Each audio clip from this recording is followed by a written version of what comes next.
Қош келдіңіз. Біз өз-өзін тануды қарастырдық. Бүгін өзіңізді білуден өзімізді басқаруға көшеміз. Мақсат қою және оған жету.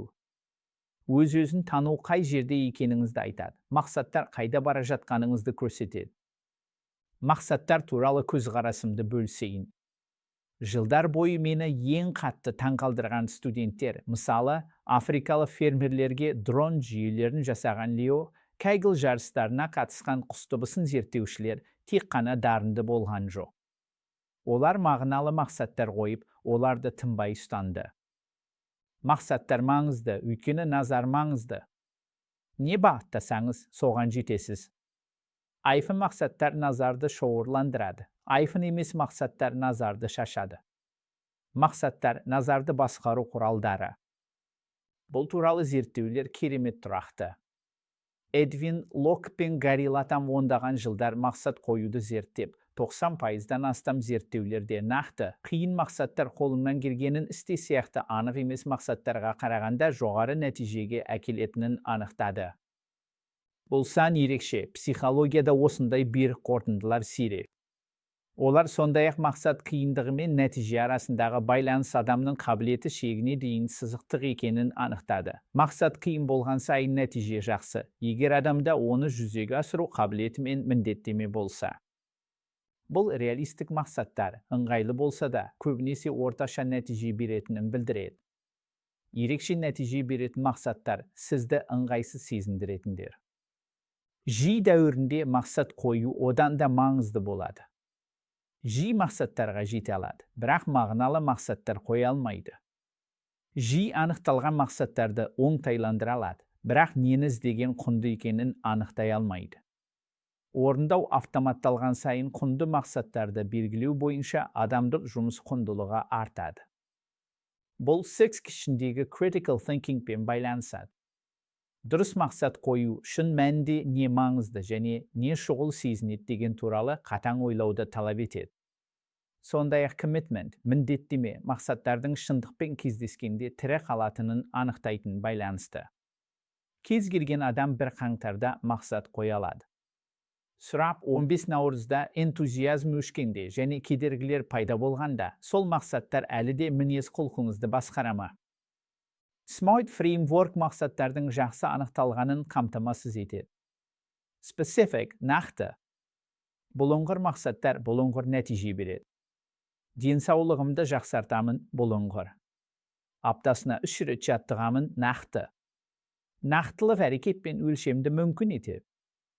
Measurable, өлшенетін. Өлшей алмасаңыз, оған жетіп-жетпегеніңізді біле алмайсыз. Прогресс пен табысты қалай өлшейтініңізді анықтаңыз. Сандар, кезеңдер, байқалатын нәтижелер. Achievable, қолжетімді. Мақсаттар сізді созуы тиіс, бірақ мүмкін болуы керек. Мүмкін емес мақсаттар ынталандырмайды, тым жеңіл мақсаттар мотивация бермейді. Амбициялы, бірақ қолжетімді аймақты табыңыз. Relevant, маңызды. Мақсаттар сізге маңызды болып, үлкен мақсаттармен сәйкес келуі тиіс. Бұл мақсатты неге қаласаңыз, оған жету үшін мәнінде маңызды нәрсеге жақындата ма? Time-bound, мерзімді. Мерзімсіз мақсаттар тілек. Уақыт шеңберін белгілеңіз. Осы 90-ның соңына дейін 6 айдың ішінде. Уақыт қысымы шұғылдап жасайды. Smart пайдалы бастамашы фреймворк, бірақ оның жетілген мақсат қоюшылар түсінуі тиіс шектеулері бар. Smart мақсаттары орындау үшін жақсы жұмыс істейді. Не істейтініңізді және қашан екенін анықтау үшін. Олар зерттеу үшін, жаңалық ашуға әкелетін ашық сұрау түрі үшін онша жақсы жұмыс істемейді. Егер Райт бауырластар смарт мақсат қойса, ол осы 90-да велосипед сатуды 15%-ға арттыру болуы мүмкін еді. Олардың нақты мақсаты адамның ұшуы, ешқандай ақылға сыйымды стандарт бойынша қолжетімді де, кезеңдерге оңай өлшенетінде болған жоқ. Сабақ, смарт мақсаттарын операциялық орындауға қолданыңыз, бірақ фреймворк көзқарасыңызды шектемесін. Кәсіпкерліктегі ең маңызды мақсаттардың кейбіреулері әдейі қолжетімді көрінгеннен тыс амбициялы. Сондықтан мен әртүрлі деңгейлерде бірнеше фреймворктерді қолданатын мақсат иерархиясын үйретемін. Үстінде миссияңыз тұрады, ешқашан толық жүзеге аспауы мүмкін, бірақ оның астындағы бәріне бағыт беретін мақсат туралы мәлімдеме. Илон Масктың адамзатты көп планеталыққа айналдыру миссиясы смарт мақсат емес, ол солтүстік жұлдыз. Одан төмен стратегиялық мақсаттарыңыз орналасады. 3-5 жылдық амбициялар, батыл, бірақ ойлануға болатын. Бұлар Anchor Objective ретінде жақсы жұмыс істейді. Одан төмен 90-дық мақсаттарыңыз нақты мерзімді міндеттемелер, шын мәнінде смарт. Ал ең төменде апталық әрекеттеріңіз 90-дық мақсаттарды күнделікті мінез құлыққа айналдыратын әдеттер мен тапсырмалар. Әр деңгей әр түрлі мақсатқа қызмет етеді. Миссия мағына береді. Стратегиялық мақсаттар бағыт береді. 90-дық мақсаттар жауапкершілік береді. Апталық әрекеттер күш береді. Көптеген адамдар мақсат қоюда, амбиция жоқтықтан емес, деңгейлерді шатастырғандықтан сәтсіз болады. Олар миссиясын смарт етуге тырысады, немесе апталық тапсырмаларды стратегиялық бағытпен байланыстырмай қояды. Мұны қазақстандық AdTech стартап үшін мысалмен нақтылаймын. Миссия Орталық Азия студенттерінің математиканы үйрену тәсілін өзгерту. Жылдық стратегиялық мақсат математикалық нәтижелерді дәлелді түрде жақсартатын өнімді іске қосу. 1.90-ға Anchor Objective нақты пайдаланушылар мен өнім нарық сәйкестігін растау. K-Result 1-3 мектептегі 50 студентпен пайдаланушы тестілеуін өткізу. K-Result 2 мұғалімдерден Net Promoter Score 40-тан жоғары алу. K-Result 3 пилоттық пайдаланушылар үшін тест ұпайларында кемінде 15% жақсаруды құжаттау. Objective мен K-Results амбициялы мақсаттарға құрылым береді. Anchor Framework.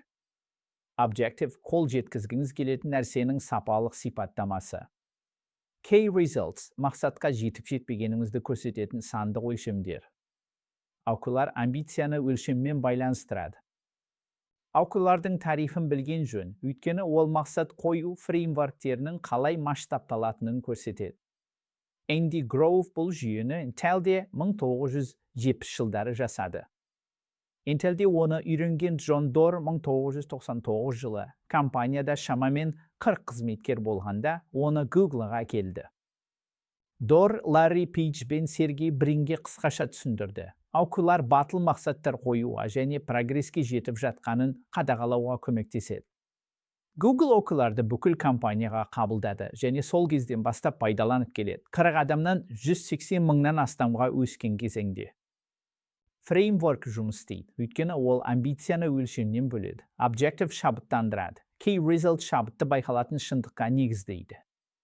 Anchor'ларды смарт мақсаттарынан ерекшелендіретін нәрсе толық жүзеге аспауы мүмкін Objectives қою керектігінің ашық күтілуі.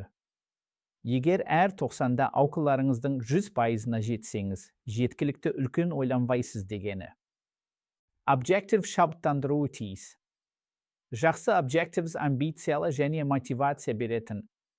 Білікті практикасы болу, кәсіби желімді құру, лидерлік қабілетті дамыту. Бұл Objectives бағыт береді. K-Results табысты анықтауы тиіс. Әр Objective үшін табысты не көрсетеді? Жетілдірілген Python сертификатын аяқтау, 20 индустрия мамандарымен мағыналы әңгіме жүргізу, 3 жобаны табысты басқару. K-Results Objectives'ті нақты етеді. Тұрақты түрде бағалап, шолыңыз. K-Results бойынша прогреске баға беріңіз. 0,7 әдетте жақсы деп саналады, ол созылғаныңызды білдіреді. Толық 1,0 мақсаттар жеткілікті, амбициялы болмағанын білдіруі мүмкін. Бейімдеу және үйрену үшін 90 сайын шолыңыз.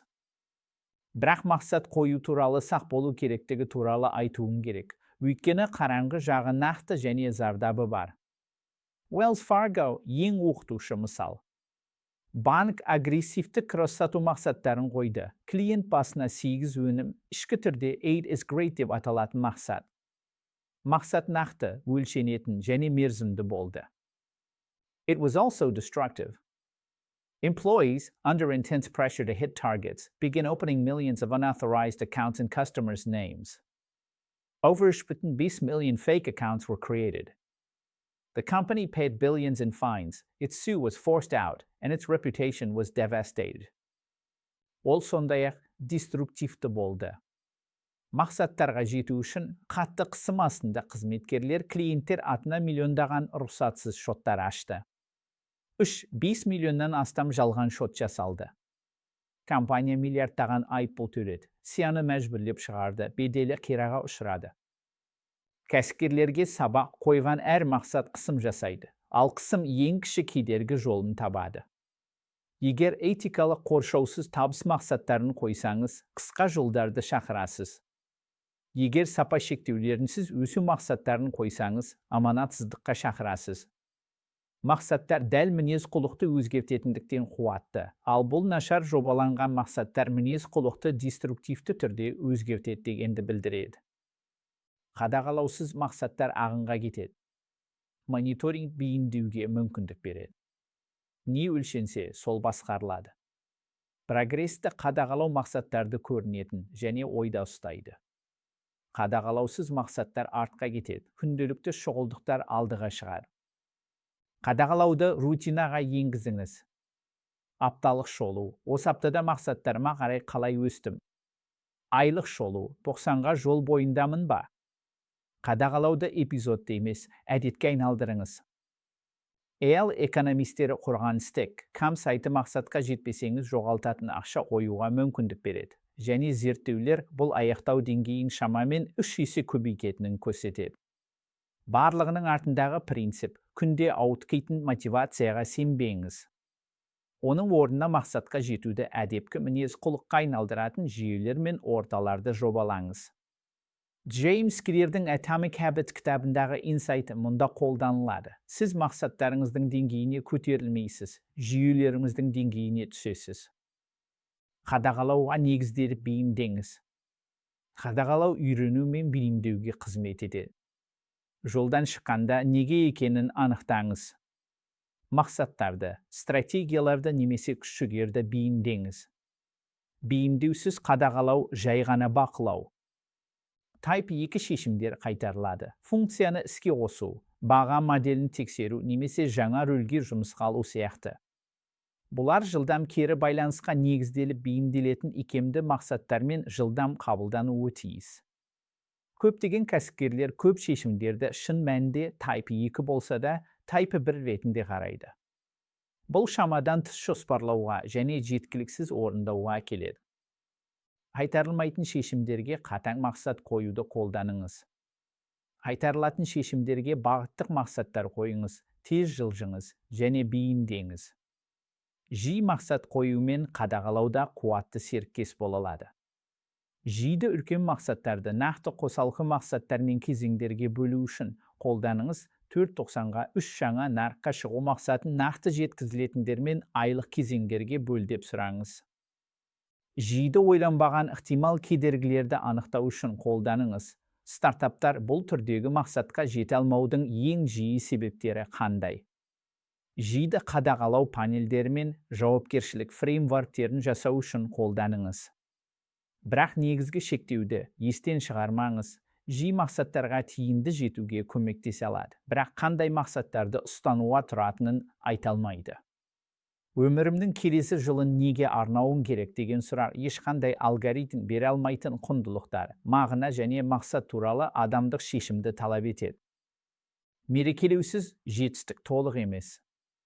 Тану келесі күш-жігерді қоректендіреді. Мерекелеу міндетті. Жетістікті мойындау психологиялық аяқталу мен мотивациялық қуат береді. Мерекелеуді өткізіп жіберу миыңызға жетістіктің маңызды еместігін үйретеді. Мұндағы нейроғылым анық.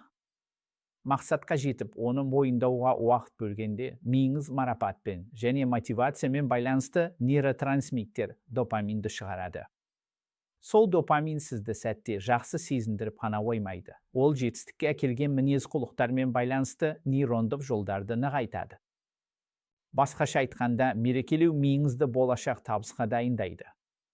мерекелеуді өткізіп жіберіп, келесі мақсатқа бірден көшкенде, бұл көптеген істегісі келетін кәсіпкерлердің әдепкі режимі миыңызды тұрақты жетістікті мүмкін ететін нығайту сигналынан айырасыз. Тереза Амабилдің Гарвардтағы прогресс принципі туралы зерттеуі мұны растайды. Жұмыс күні мотивация мен позитивті эмоцияларды күшейте алатын барлық нәрсенің ішінде ең маңыздысы мағыналы жұмысқа прогресс жасау. Бірақ прогресс тек мотиватор ретінде жұмыс істейді, егер оны байқасаңыз. Тек соңғы нүктені емес, кезеңдерді мерекелеңіз. Ұзақ сапарларға аралық мерекелер қажет. Бірінші модульді аяқтау. Жартысына жету. Бұл кезеңдік мерекелер толық сапарға қуат береді. Тек нәтижені емес, күш-жігерді мерекелеңіз. Кейде бәрін дұрыс істесеңіз де, жетпей қалуыңыз мүмкін. Күш-жігерді, үйренгенді, өсуді мерекелеңіз, тек нәтижені емес. Күш-жігер сіздің бақылауыңызда, нәтижелер толық емес. Шағын табыстар сенімді құрады, және бұл сенім автономияны дамытады. Әр мерекелеу жетеді, өседі, табанды болады деген идентификацияны нығайтады. Мерекелеу кім болатыныңызды қалыптастырады. Стартапыңыздың мақсаттары ұлттық басымдылықтар мен цифрландыру, экономиканы әртараптандыру, адами капиталды дамыту, қалай сәйкес келетінін түсіну үкімет қолдауына, дәмі фонд сияқты бағдарламалар арқылы гранттарға және басқаша қолжетімді болмас серіктестіктерге есік ашады. Бұл көзқарасты үкімет жоспарлауына бағындыру туралы емес.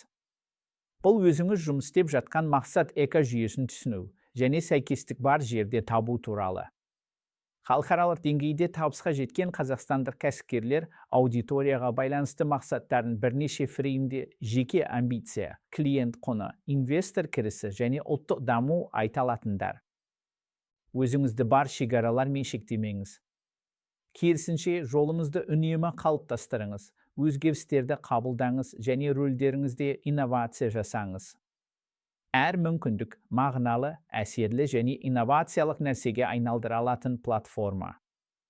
Содан кейін бір міндеттеме құралын жобалаңыз. Бұл мақсат туралы біреуге айтыңыз. Күнтізбеңіз де мақсатқа байланысты жұмысқа нақты уақыт жоспарлаңыз немесе аптасына тексеретін қадағалау жүйесін орнатыңыз. 30 күннің соңында өзіңізді адал бағалаңыз. 0,7-ге жеттіңіз бе? 1,0-ге жетсеңіз, мақсат жеткілікті амбициялы болмады. 0,3-ге жетсеңіз, не кедергі болды деп ойланыңыз, мақсаттың өзіме жүйелеріміз бе, әлде міндеттемеңіз бе? Бұл жалғыз жаттығу мақсат қою туралы кез келген оқудан көбірек үйретеді.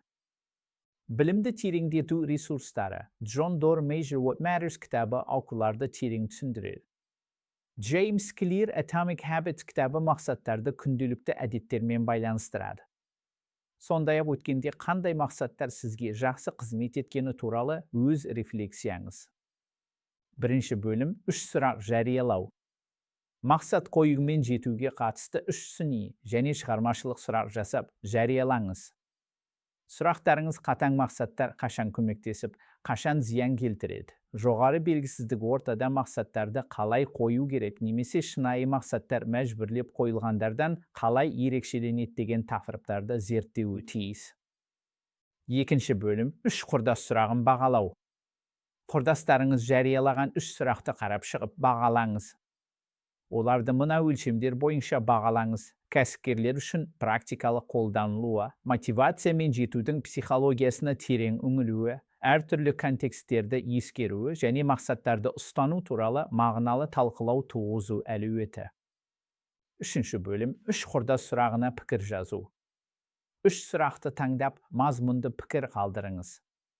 Сізді мотивтеген және демотивтеген мақсаттар тәжірибеңізбен бөлісіңіз. Әртүрлі мақсат қою фреймворктері әртүрлі контексттерде қалай жұмыс істейтінін зерттеңіз, немесе мақсаттарға тұрақты жететін адамдарды жетпейтіндерден не ажыратады деп талдаңыз. Пікірлеріңіз мақсат қою мен жетудің ұжымдық түсінігін тереңдетуі тиіс. Бір сұрақ, модуль шынайы қызығушылықтан африкалық фермерлерге көмектесу қалауынан туындаған мақсаттарды сипаттайды. Бірақ көптеген кәсіпкерлер ішкі мотивациядан гөрі қаржылық табысқа жету үшін мақсаттарды ұстанады. Сыртқы мотивациялы мақсаттар мақсатқа негізделгендей тиімді күш-жігерді ұстап тұра ала ма, әлде ішкі мотивация өмірлік маңызды ма? Мақсаттар энергияға бағыт береді. Мақсатсыз күш-жігер шашырайды. Айқын мақсаттармен күш-жігер көбейеді. Есіңізде болсын, мақсаттар құрал, қожа емес. Мақсаттар сізге қызмет етеді. Сіз мақсаттарға қызмет етпейсіз. Мақсат енді мағынасыз болса, оны қайта қараңыз. Жағдай түбегейлі өзгерсе, бейімделіңіз. Мағыналы мақсаттар қойыңыз. Прогресті үздіксіз қадағалаңыз. Жетістікті шынайы мерекелеңіз. Қалаған болашағыңыз бүгін қоятын мақсаттарыңызды талап етеді.